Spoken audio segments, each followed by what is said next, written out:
네, 안녕하십니까. 곽수정입니다. 2026년 에픽 퓨리 작전, 이란에 대한 미국과 이스라엘의 레짐 체인지가 목표라고 하면서 전격적으로 28일 합동 공격을 했습니다. 수백 곳의 거점을 동시 타격을 했고요.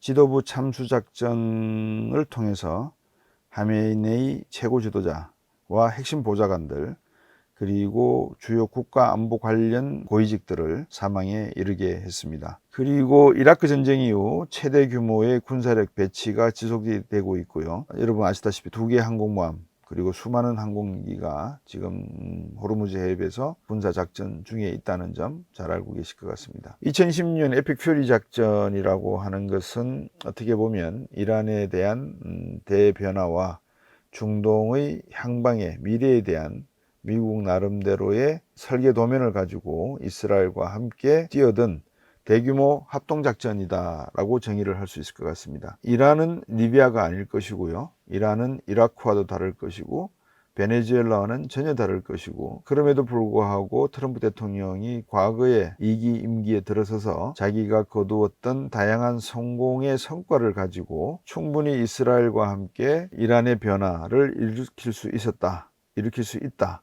또 시민혁명을 조금만 지원해주면 지상군 파견 없이 이란 군 내 혁명 수비군 내의 분열과 목숨을 부지하기 위한 고위직들의 도망, 이탈 등등을 통해서 팔레비 왕가의 새로운 세력들을 심고 또 친미주의적인 인사들을 새로 등용함으로 해서 이란의 석유마저 베네수엘라의 석유와 마찬가지로 미국이 점거할 수 있게 된다. 또 점거하려고 한다라는 생각을 했다면 이거는 상당히 우리가 단순한 리즘 체인지로 봐야 될 것은 아닌 것 같습니다. 이란이 벌써 가공할 만한 보복 역량을 총동원해서 미국의 코피도 터뜨리겠다라고 이야기했고요.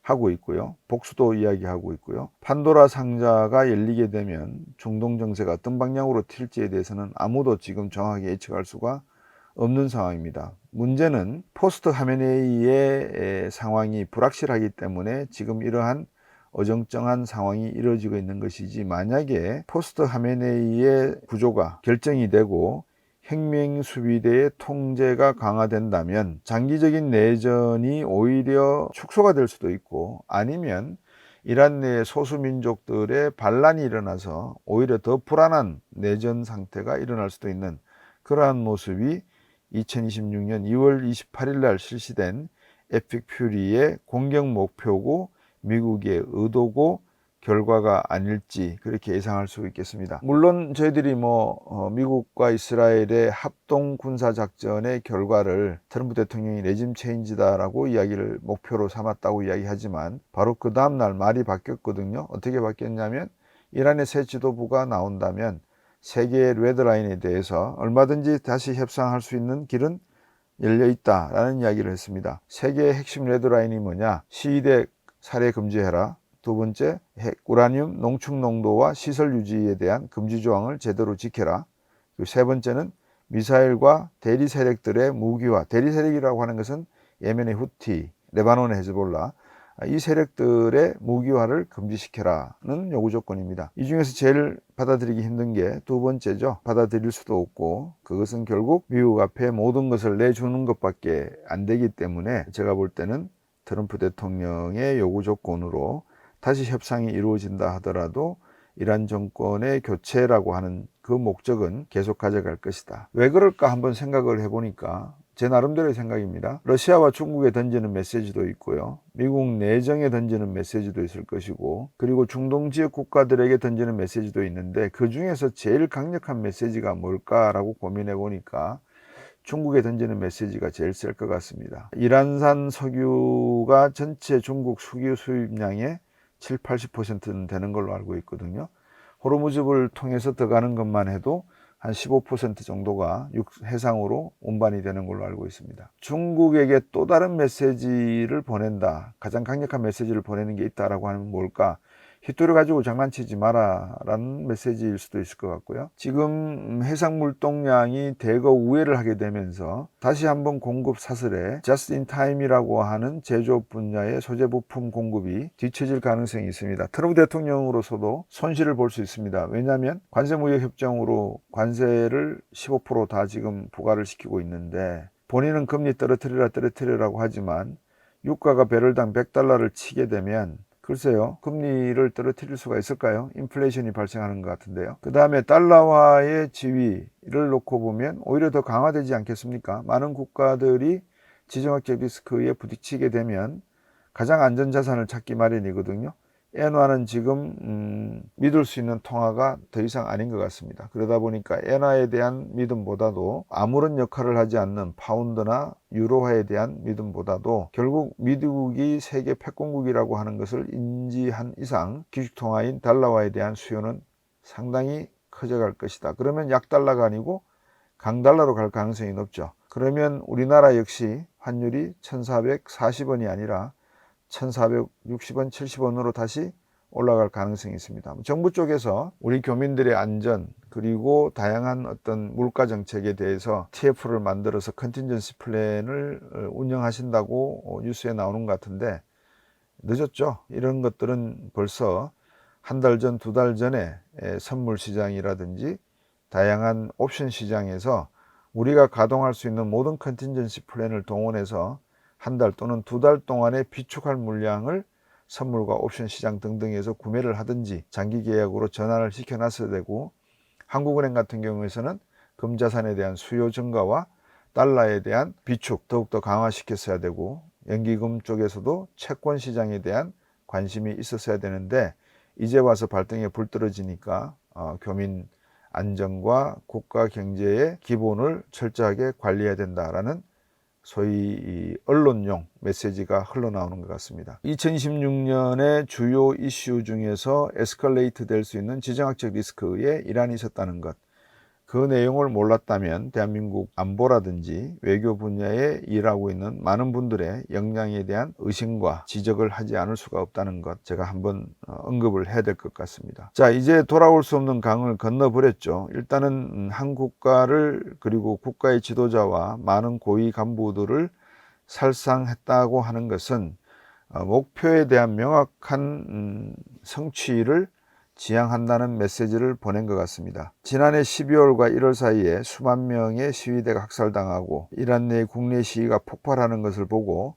트럼프 대통령이 구두 개입 경고했거든요. 앨런 머스크는 스타링크 지원하겠다라고 약속을 했고 실천을 했고요. 2월 달에 제네바 회담 결렬됐죠. 아라그치 이란 외무장관의 미세한 기술적 조율 요구에 대해서 위트코프와 쿠시노의 전면적 양보 요구가 충돌됐던 걸로 알고 있고, 트럼프 대통령이 결국은 미국 쪽의 합의안을 받아들이지 않은 걸로 알려지고 있습니다. 2월 중순부터 이라크 전쟁 이후 최대 규모의 항모 2대 등 항공기가 배치되기 시작을 했고요. 2월 28일 전격적으로 작전이 시작됐습니다. 그리고 트럼프 대통령은 대국민 봉기를 촉구했는데 바로 그 다음 날 이란의 새 지도부가 구성이 되면 대화할 용이 있다라고 또 이야기가 나오고 있습니다. 이 미국도 그렇고 이란도 그렇고, 이란은 하메네이 1인의 피라미드가 아니고 이렇게 참수작전을 성공을 할 수 있는 국가의 지도체제는 아닌 것 같습니다. 집단 지도체제로 되어 있기 때문에 1인 피라미드라고 생각했으면 상당히 잘못된 생각이고, 핵명수비대, 정보기관 등 딥스테이트 기둥들이 지탱하고 있는 국가라는 점을 놓쳤나 싶은 생각도 듭니다. 전략적 목표로 기울어진 운동장을 평탄화시키겠다라고 하면서 무장 해제된 억압기구를 파괴해서 3만 명 이상이 희생된 시위대에게 성공의 기회를 제공하겠다는 게 트럼프 대통령의 목적이었는데, 그 목적은 미국의 지상군 투입은 아니고 1979년식 이란 군대의 중립화 그리고 시위대의 본격적인 민주화 운동 합류가 핵심이었던 것 같습니다. 여기서 셈법과 오판의 위기가 존재하는 건데요. 미국 트럼프 대통령은 약간 좀 낙관적이었던 것 같고요. 이란의 문화와 정치 제도, 37년 이상 버텨온 또 구축되어 온 시아파의 어떤 그 종교적 신정 정치의 권력 구조는 쉽게 폭격 캠페인에 굴복하는 그런 것은 아닌 것 같습니다. 오히려 순교를 택할 것 같습니다. 그런 점에서 놓고 보면 미국의 낙관론은 자칫 잘못하면 전쟁의 늪 속에 빨려 들어가는 그런 옵션이 될 수밖에 없지 않겠나 하는 생각이 들고요. 중동 13개 기지 내에 약 4만 명 미군이 있는데 벌써 5명의 사상자가 났다 그러거든요. 미군의 사상자가 발생하면 분쟁 개입에 반대하는 미국인 여론이 70%가량 됩니다. 트럼프 대통령에게는 치명적인 정치적 상처가 될 거고, 오히려 이란과의 역공 그리고 중동 지역 국가들의 반발에 직면할 가능성이 있습니다. 이란이 단순히 사우디 자국의 어떤 유전에만 피해를 보는 것이 아니고 사우디아라비아를 비롯한 많은 중동 국가들의 산유국 쿠웨이트 등도 미사일을 쏠 가능성이 있기 때문에 이것은 결국 글로벌 에너지 쇼크로 갈 것이고, 많은 국가들이 미국을 원망스럽게 또 이야기하지 않을 수 없습니다. 호르무즈 해협 봉쇄는 불에 불 보듯 뻔한 거고요. 사우디의 아부카이트 등 걸프 아랍 국가의 에너지 인프라에 직접 타격을 주면 치명적이 될 것이고, 이미 유가는 배럴당 $100를 넘어갈 것이다 라고 하는 시나리오까지 나오고 있습니다. 마치 이란이 진공 상태에 있는 권력 구조로 보여지지만 혁명수비대가 생존을 위해서 극단적으로 결속할 가능성이 좀 더 높지 않나 그렇게 생각이 되거든요. 지난 6주간의 수만 명을 학살시킨 그런 트라우마를 가지고 있지만, 누구도 전쟁에서 지는 팀의 줄을 서면은 결국 학살당한다는 건 알고 있지 않겠습니까? 그래서 만약에 시민혁명으로 폭발할 잠재력이 이번 전쟁으로 인해서 오히려 찬물을 덮어쓰게 된다면 이란은 더욱더 항전의 성전으로 이어질 가능성이 더 높지 않나라고 하는 우려도 존재합니다. 폭탄이 결코 조직적인 정치적 대안을 만들 수는 없다고 저는 생각하거든요. 팔레비 지지층은 있겠죠. 그렇지만 조직화된 리더십이 있을까 하는 궁금증도 생깁니다. 이러한 이란의 입장에서 놓고 보면 역사의 갈림길에서 판도라 상자에서 나올 세 가지 시나리오가 있습니다. 하나는 지역 전쟁으로 에스컬레이트 되는 것이고요. 그러면 미국과 이스라엘은 이 에스컬레이트된 늪에 빠질 수밖에 없을 거고요. 북한 모델을 생각할 수 있겠죠. 전 세계로부터 단절을 시키고 내부 단속을 오히려 더 잔혹하게 하는 정권 생존을 위한 억압 정책이 펼쳐질 가능성이 있습니다.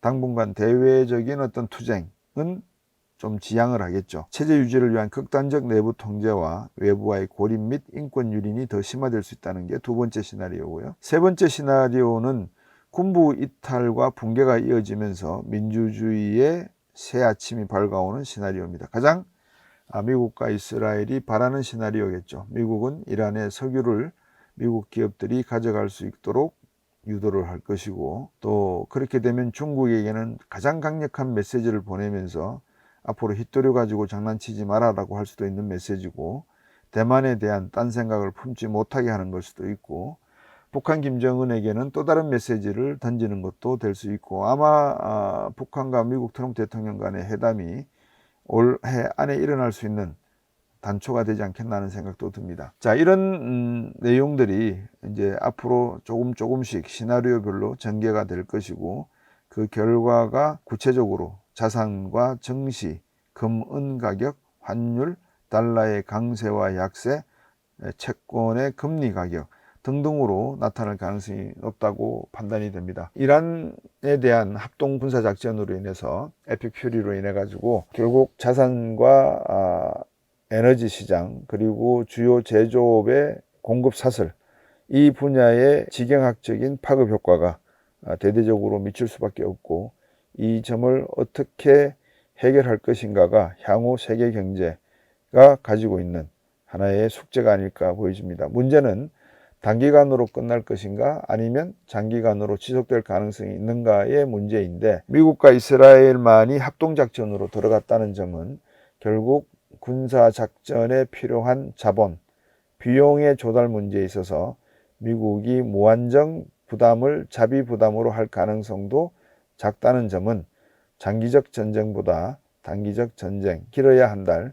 짧으면 2주 이내로 모든 것을 결판 내려고 하는 모습을 보이지 않겠나, 그렇게 또 예측해 볼 수 있을 것 같습니다. 증시라든지 금은 가격, 그리고 달러의 기축통화의 지위의 강세, 이런 내용들은 여러분들께서 충분히 짐작하실 수 있기 때문에 제가 구체적으로는 언급하지 않겠습니다. 금 가격은 온수당 5,300달러로 급등하기 시작을 했고요. 그리고 증시는 500포인트 이상 빠지면서 세계의 지경학적인 불확실성에 대한 견제에 나서기 시작을 했고요. 환율은 일본 엔화는 달러화에 대비해서 다시 상승하는 그런 모습을 보여주면서 미국이 향후에 금리 인하의 요구를 더 이상 하지 못할 수밖에 없다라고 한다면 유가 상승으로 인해서 인플레이션이 발생하는데 어떻게 금리를 떨어뜨릴 수 있겠습니까? 그러한 단점에서 놓고 보면 트럼프 대통령은 자신이 던진 부메랑이 나중에 자기의 뒤통수를 향해서 날아올 수도 있다는 점을 한시라도 잊어서는 안 될 걸로 그렇게 판단이 됩니다. 향후에 시장에서 나오는 다양한 전문가들의 증시에 대한 판단, 특히 AI의 버블과 연결이 되어서 끈적끈적한 원유가 과연 이러한 AI 첨단 산업의 향후 불확실성에 어느 정도 더 큰 악영향을 줄지는 이번 미국과 이스라엘 그리고 이란의 에픽 퓨리 합동작전의 결과에 달려 있다는 점에서 상당히 주의 깊게 들여다봐야 될 것 같습니다. 핵심은 트럼프 대통령이 언급했던 목표, 즉 리즘 체인지에 있는 것이 아닌 것 같고요. 오히려 대러시아 메시지, 대중국 메시지, 그리고 대중동 국가들에 대한 메시지, 그리고 미국의 마가에 대한 확실한 메시지가 어떤 의미를 가지고 있는지 트럼프 대통령이 이번 작전을 통해서 보여주려고 한 것이 아닌가 하는 생각이 듭니다. 아마 금 가격이나 그리고 다양한 채권, 주식 시장에서의 AI와 관련된 시장도 한 달 내지 한 달 보름 정도가 지나면 그 전에 충분히 안정적인 스탠스를 가져갈 수 있다는 생각도 듭니다. 앞으로의 문제는 미국이 늪에 빠지느냐 빠지지 않느냐의 문제인데 이것은 앞에서 말씀드린 대로 미국이 무한정 군사작전에 필요한 비용을 조달할 수 없다는 점에서 장기적으로 끌고 갈 경우 세계 경제는 상당한 충격을 받을 수밖에 없고 무엇보다도 트럼프 대통령 자신이 오는 11월 달에 있을 중간선거에 대패함으로 해서 민주당이 상원과 하원을 장악하게 된다면 트럼프 대통령은 곧바로 레임덕 현상이 2027년에 나타날 수밖에 없다는 점도 여러분께서 고려하시면 어떨까 싶습니다. 오늘은 여기까지 말씀드리겠습니다.